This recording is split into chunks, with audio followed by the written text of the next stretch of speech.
네, 여러분 안녕하세요. 갈바람입니다. 오늘 아주 중요한 소식 몇 개를 좀 전해드리려고 합니다. 첫 번째는 아이온큐 핵심 임원들의 자사주 매도가 있었는데 이게 왜 있었는지 그 진실에 대해서 파헤쳐 보고요. 두 번째가 더 중요하다고 생각이 되는데 핵심 임원들의 현재 지분 및 미래 지분은 어떻게 될 건지 또 이게 어떤 의미를 가지고 있는지에 대해서 좀 공부를 해봤습니다. 자, 그래서 부저의로는 우리 투자자들도 임원의 마인드로 투자에 임해한다. 라고 말씀을 드리면서 시작을 한번 해보도록 하겠습니다. 네, 그래서 첫 번째는 아이온큐 임원진의 자사주 매도가 있었습니다. 그래서 이 5분이 매도를 하셨는데 양이 많지는 않아요. 만주가 안 되는 소량들인데 이게 왜 있었냐? 일단 22년 9월 12일에 5.44불에 임원들이 아이온큐 주식을 소량 매도했습니다. 왜냐면 임원들의 본인들의 의지가 아닌 회사로부터 RSU라고 해요. Restricted Stock Unit이라고 해가지고 회사에서 얼만큼 근무를 하면은 이때마다 이만큼의 주식을 주겠다. 그러니까 공짜 주식을 목표를 도달하거나 오래 근무하면 주겠다 이런 형식의 보상인데 이게 시장가로 소득이 잡히게 되면서 해당 소득에 대한 세금을 내야겠죠. 그래서 원천징수를 한 겁니다. 원천징수가 뭐냐면 이런 보상을 지급할 때 지급하는 자가 받는 사람이 내야 할 세금을 미리 떼서 대신 납부하는 거죠. 그래서 회사 측에서 이 소득에 대한 원천징수금을 내기 위해 매각을 했다. 그래서 본인들 의지로 판 게 아니고 회사에서 세금 처리용으로 매도를 한 거기 때문에 큰 의미는 없다. 라고 해석을 할 수 있을 것 같습니다. 이제 본격적으로 두 번째 내용에 들어가는데 임원들의 지분 분석을 하는데 요건 이제 제가 장기주주 커뮤니티에서도 몇 분들이랑 심도 있게 얘기를 해보고 제대로 분석을 한번 해보자라고 얘기를 하다가 오늘 좀 하게 됐습니다. 그래서 보시면은 이 지분을 보는 게 상당히 어려워요. 왜냐면 아까 말씀드린 RSU도 있고 스톡 옵션도 있고 뭐 이전에 받은 것도 있고 뭐 매각도 있고 매수도 있고 해서 제가 오늘 한번 각을 잡고 자세히 분석을 해봤습니다. 우선 첫 번째는 CEO인 피터 챕맨 사장님입니다. 이와 같이 공시가 있는데 정리를 좀 드리자면은 2021년 9월 30일 요거죠. 그래서 809만 6,905주에 대한 10%인 81만 주 정도에 대한 스톡 옵션을 부여를 받았습니다. 근데 여기서 우리가 알아야 될 점은 스톡 옵션은 살 수 있는 권리입니다. 무상으로 주는 게 아니고 특정 가격으로 살 수 있게 해주는 권리이기 때문에 살 수도 있고 안 살 수도 있어요. 19년 11월 17일에 81만 주에 대한 스톡 옵션을 받았고 나머지의 54분의 1이 매월 마지막 날 부여가 된다. 그리고 22년 8월 18일 이게 두 번째인데 요게 이제 RSU입니다. 아까 말씀드린 특정 기간을 채우면 무상으로 주는 주식들 이때 47만 3천 주를 9월 10일에 주겠다라고 했는데 이제 나머지의 16분의 1은 매 분기마다 주겠다라고 했습니다. 그리고 또 70만 6천 주에 대한 스톡 옵션이 또 부여가 됐는데 이 스톡 옵션은 크게 중요하지 않아요. 제가 왜 그런지 말씀을 드리겠습니다.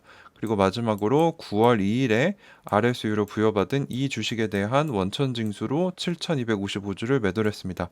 그래서 47만 3천 주 빼기 7,255주 하면은 46만 6,066주가 나오죠. 그래서 여기 보면은 최종적으로 사장님이 현재 보유하고 있는 주식은 46만 6,066주밖에 되지 않습니다. 그래서 제가 처음 해봤을 때는 아니 사장님이 보유한 지분 이거밖에 안 돼? 이게 무슨 의미를 가지고 있고 미래에도 똑같은가에 대해서 공부를 해보면서 또 중요한 점을 깨달았습니다.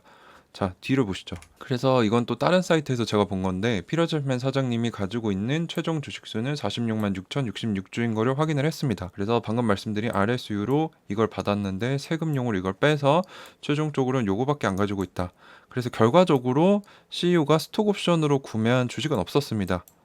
그래서 총 보유 수량은 이건데 우리가 집중해야 될 것은 RSU를 부여를 계속 받는다는 거죠. 아까 뒤에 보시면은 RSU를 16분의 1등분을 해서 매 분기 마지막 달에 받는다고 했잖아요.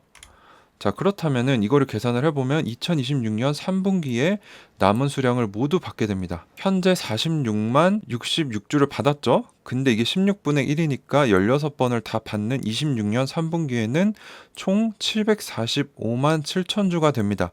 그래서 지금은 보유 수량이 적지만 앞으로 이제 회사 측이랑 계약을 한 거죠. 너가 이 정도 근무를 하면 이만큼씩 더 줄게. 그래서 이거를 가득 채워서 26년 3분기가 되면은 보유 수량이 745만 7천 주가 된다. 그리고 이거는 아이온큐 총 발행 주식이 2억 주라고 가정을 했을 때 지분이 3.7%까지 올라가게 된다. 그래서 현재 주식은 적지만 앞으로 한 3.7%까지 지분이 올라갈 예정이다. 라는 제가 미처 깨닫고 있지 못했던 비밀을 좀 풀어봤습니다. 그래서 CEO 상황은 이렇고요. 이제 우리가 친숙한 김정상 교수님, CTO 코파운더에 대해서 또 살펴보자면 뭐 나온 공시들은 이게 있는데 제가 뒤에서 좀 정리드린 걸 보시면은요. 2021년 9월 30일에 이제 DMY랑 스펙 상장을 할 때 642만 주 정도를 직접 보유하고 계셨고 81만 주 정도를 자녀에게 신탁으로 증여를 했습니다. 그리고 뭐 이외에 스톡 옵션이 있는데 이건 또 중요하지 않고요. 왜냐면 행사를 하지 않으셨습니다. 근데 이제 6월 1일, 22년 6월 1일에 배우자분이 5,000주 매수를 하셨고 이 CEO분과 동일하게 8월 18일에 15만 5천주 정도를 RSU로 그냥 수여가 됐습니다. 그리고 여기에 2,872주를 원천 징수 때문에 매도를 했고요. 김정상 CTO 역시 스톡 옵션으로 구매한 주식은 없습니다. 사장님과 마찬가지로 RSU를 26년 3분기에 모두 받게 된다. 라고 가정을 하면은 이제 RSU 수량을 다 받으면 982만 주까지 보유 수량이 늘어나게 됩니다. 그래서 총 4.9%의 지분을 가지게 되면서 김정상 교수님이 미래에 가장 큰 지분을 갖게 될 것이다. 라는 거를 우리가 유추해 볼 수 있고요. 자, 크리스 먼로 교수님, 이제 공동 창립자이자 수석과학자이죠. 공시는 이렇게 있고 내용을 해석을 해보자면은 9월 30일에 스펙 상장을 할 때 653만 주 정도를 보유하고 있었고요. 뭐 그 외에 스톡 옵션을 받으셨고 실행은 안 하셨습니다. 그리고 9월 10일에 받은 RSU가 8만 6천 주, 여기서 1,548주를 세금으로 매도를 했고 마찬가지로 총 보유 수량은 662만 주 정도가 되는데 스톡 옵션은 행사를 하지 않으셨습니다. 그리고 크리스 먼로 교수님 역시 스톡 옵션 없이 RSU를 모두 받게 된다. 26년 3분기에 받게 되면은 797만 주가 돼서 보유 수량이 거의 4%에 도달을 하게 됩니다. 그래서 두 기술진이 가장 큰 미래 지분을 보유하게 될 것으로 예상이 되고요. 그리고 마지막으로 토마스 크레이머 CFO에 대해서 살펴보면은 현재 9월 30일 기준으로는 67만 5천 주 정도를 가지고 있었는데 RSU로 15만 5천 주 정도를 받았고 3천 주를 세금으로 뗐고 이제 마찬가지로 스톡 옵션을 행사하지 않았습니다. 그래서 현재 총 보유 수량은 82만 7천 주밖에 되지 않는데 마찬가지로 RSU를 다 받는다라고 가정을 하면은 26년 3분기에 325만 주를 소유하게 돼서 지분이 1.6% 정도로 증가하게 됩니다. 자, 좀 말이 길었고 좀 처음 보시는 분들한테 쉽지 않을 거예요. 그래서 제가 쉽게 표로 정리를 했습니다. 그래서 4대 핵심 임원인 CEO, CTO, 칩 사이언티스트, CFO 이렇게 있는데 현재 지분은 각각 CEO 46만 주, 김정상 교수님 739만 주, 크리스토퍼 먼로 교수님 662만 주, 그리고 CFO가 83만 주 정도 되는데 현재 지분은 0.23, 3.7, 3.3, 0.41 정도 되지만 이제 스톡 옵션을 지금까지 행사를 하지 않았죠.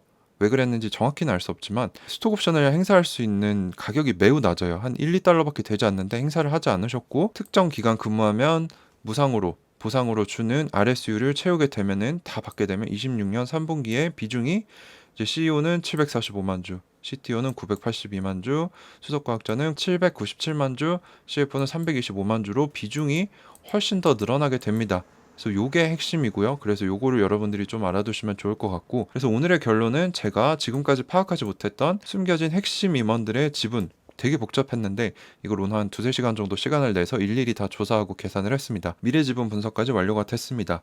그래서 현재 4대 핵심 임원들의 지분은 한 7.65%밖에 되지 않는데 이제 매분기 해제되는 RSU를 모두 받고 스톡 옵션 행사를 안 했을 시에는 26년 3분기에 4대 핵심 임원의 전체 주식은 2,850만 주로 총 지분의 14%까지 올라가게 돼서 이게 이제 1대 대주주를 넘어서게 되는 거죠. 그래서 이제 4대 핵심 임원들은 다 계획이 있었다라고 볼 수 있을 것 같고요. 특히 CEO와 CFO는 초기 지분은 적게 가지고 차후 많은 양으로 늘려간다는 점이 기대가 되고요.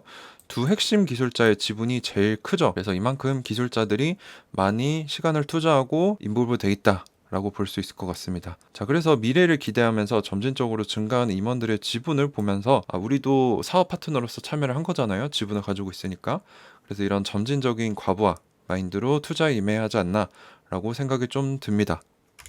자, 그래서 오늘 아이온큐 임원들의 자사주 매도 그 안에 담겨있는 진실은 무엇인지 사실은 무엇인지 좀 파헤쳐 봤고요. 그리고 4대 핵심 임원들의 현재 지분 그리고 미래 지분까지도 완벽하게 분석을 하면서 좀 더 아이온큐에 대해서 알아가는 시간이 되었습니다. 그래서 우리도 투자자도 임원의 마인드로 투자하자라는 말씀을 드리면서 오늘 영상을 마치도록 하겠습니다.